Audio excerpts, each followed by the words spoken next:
Brazil শিবিরে আসলো দুঃখের কান্না, যেখানে ব্রাজিলের খেলা আসলেই শুরু হয়ে যায় একের পর এক ইনজুরির মিছিল। ব্রাজিল কি পরবর্তী ম্যাচে জিততে পারবে? অবশ্যই কমেন্টস বক্সে জানিয়ে যাবেন। ব্রাজিলের ইতিহাসে সবচেয়ে বাজে সময় পার করছে সেলেসাওরা, যেখানে তাদের অভিজ্ঞ খেলোয়াড়রা দলে নেই। রিচার্লিসনের মতো খেলোয়াড়কে দলে রাখছে না কোচ ডরিবাল জুনিয়র। ফিফা উইন্ডোতে দেখা যাবে ব্রাজিলকে অক্টোবর মাসেই দুটি ম্যাচ খেলতে, যেখানে তাদের প্রতিপক্ষ হচ্ছে চিলি ও পেরু।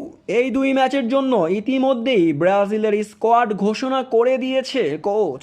ঘোষিত হওয়া স্কোয়াডে দলে রাখিনি নেইমারকে, তার সাথে সাথে ক্যাসিমিরোও বাদ পড়েছেন। যেখানে দলে রাখা হয়েছে অ্যাডার মিলিটাওকে, সেখানে ইনজুর্ড হয়ে পড়লেন এই তারকা খেলোয়াড়। এর মানে ব্রাজিলের ম্যাচ আসলেই ইনজুরিতে পড়ে যায় ব্রাজিলের খেলোয়াড়রা। তারই প্রমাণ এবার অ্যাডার মিলিটাও। সম্ভবত আগামী দুই ম্যাচের জন্য দেখা যাবে না ব্রাজিলিয়ান এই সুপারস্টারকে। তবে দর্শক, আপনার কি মনে হয় অ্যাডার মিলিটাও যদি খেলতে না পারে তাহলে কতটা প্রভাব পড়তে পারে ব্রাজিলের একাদশে?